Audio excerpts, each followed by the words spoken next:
Now more than ever, it has become so important to cultivate your ability to focus.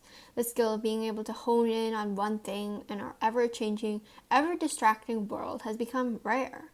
One of the most important things that determine your ability to work well, to succeed, to get results through your effort is focus. For many students this year, you are going to be doing remote learning. You'll be staying at home and learning through your screen, your computer, or whatever your school or you decide to use. And the fact remains that whatever your environment you're in, you are certainly going to have some distractions. Whether or not those distractions come from your very own brain or your annoying little brother or sister, I don't discriminate. Remote learning is going to have distractions. In fact, I may argue that it will have even more distractions. My decision is based on the fact that with remote learning, we are relying almost completely on technology to help us learn. And if you watch my channel for longer than 3 minutes, you'll know that I know the true effects of technology on our productivity. Not only technology, but even the structure of our day is working against us. Unless you're some sort of organized saint, it'll be really difficult for you to set up, let alone follow routines in a day. So now, more than ever, it has become extremely essential to get focused and to have a concrete system for focusing. So according to YouTube statistics, only less than half you guys are subscribed. So if you could just check if you're subscribed, that would be great. Anyways, let's jump into this video. So let's begin by breaking down our system of focusing into a few different areas. So obviously, distractions can come from all sorts of places. From your own betraying brain, or from younger siblings, or even social media notifications. So it is natural that our focus system has to be just as flexible and just as diverse. So I've broken down a focus system into 5 different areas. Number 1 is adjusting your environment. Number 2 is getting your proper rest. Number 3 is stop multitasking. Number 4 is keep practicing. Number 5 is having an idea capture system. These are all very important in cultivating our focus habits. So let's begin. The first topic that I wanted to cover was adjusting your environment. So before the pandemic was a thing, which was 6 months ago, I would have recommended studying at a library with no internet connection. However, since the pandemic is a thing, and you can't really go to a local library. In fact, my local library is actually not open without appointments. I personally wouldn't recommend you to go to a library, but if you can keep the people around you safe as well as yourself, then I guess it's your decision. So we can't use libraries. We can't work at coffee shops or that kind of places either. So our only alternative is to set up something at home. And it's not as difficult as you may think. The first thing you should do is make sure you have a designated area for your studies, or if you're not in school, your work. The purpose of this is to attach that place to the action of focusing in your mind. So in the future, it becomes easier to start focusing once you sit down. However, the opposite is also true. If you decide to work in a room where you, for example, always play video games, you're going to have a lot of trouble focusing. It doesn't even have to be a permanent workspace. You can bring out a small desk every day to a corner of your house to work. Basically, at the core, it is the intent to set up a spot where you always work and make it easier for your brain to get to work every time you sit down there.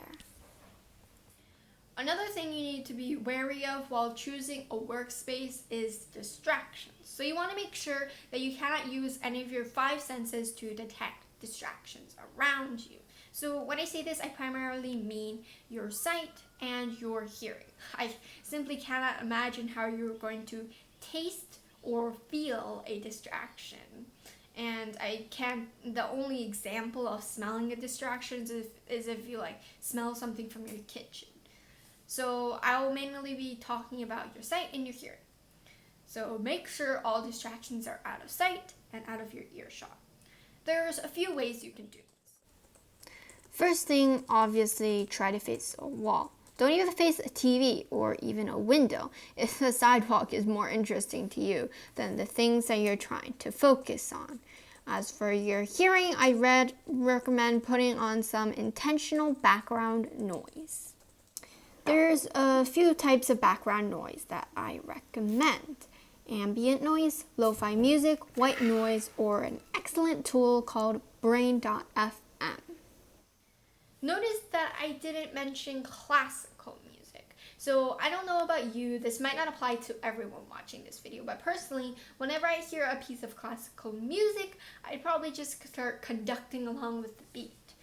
And this video sums it up really well.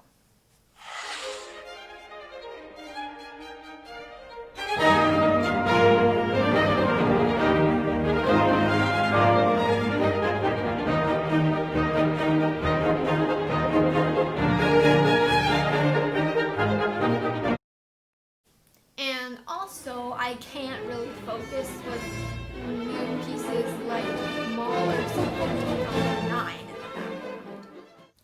Personally, what's been working for me lately is either watching study with me videos, doing calls with my study group to work in silence, or using the Tide app to set a Pomodoro timer and listen to the library sound scene, which, fun fact, while I'm writing this script, I'm listening to. Another thing that I've brought up on my channel before and will continue to bring up on my channel is noise cancelling headphones. So essentially how they work is that they detect the sound waves around you and send out opposite sound waves to cancel them out. Does it cancel out everything? No. Does it work better than normal headphones do? Yes.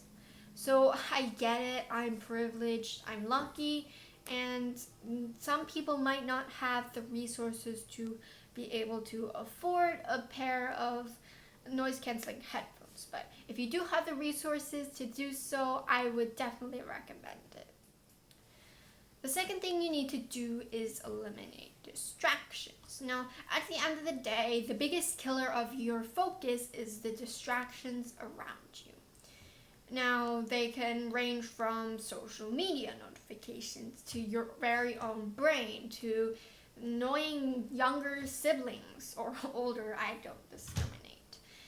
So the first one is easy to solve. The second two, not so much. So obviously make sure you have notifications turned off for your devices.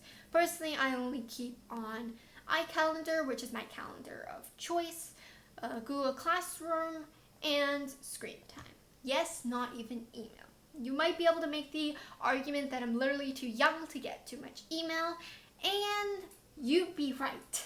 But in the future, mark my words, you guys can hold me accountable to this. I will not turn on notifications for my email. As for your annoying younger or older siblings, there's two ways you can go about it. One is finding an isolated spot, and the second one is communicating with them and saying, hey, from this time to this time, I'm going to be working and you can't distract me for anything.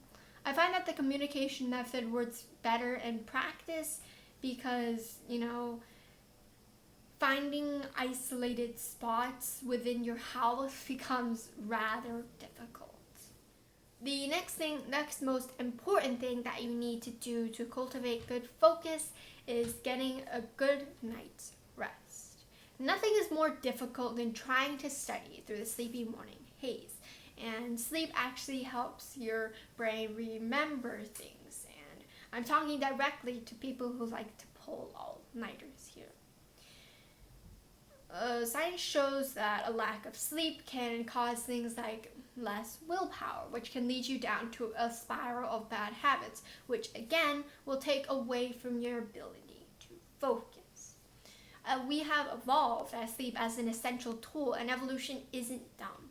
We need our sleep, so do your best to get it. And if you can get it consistently, it's even better.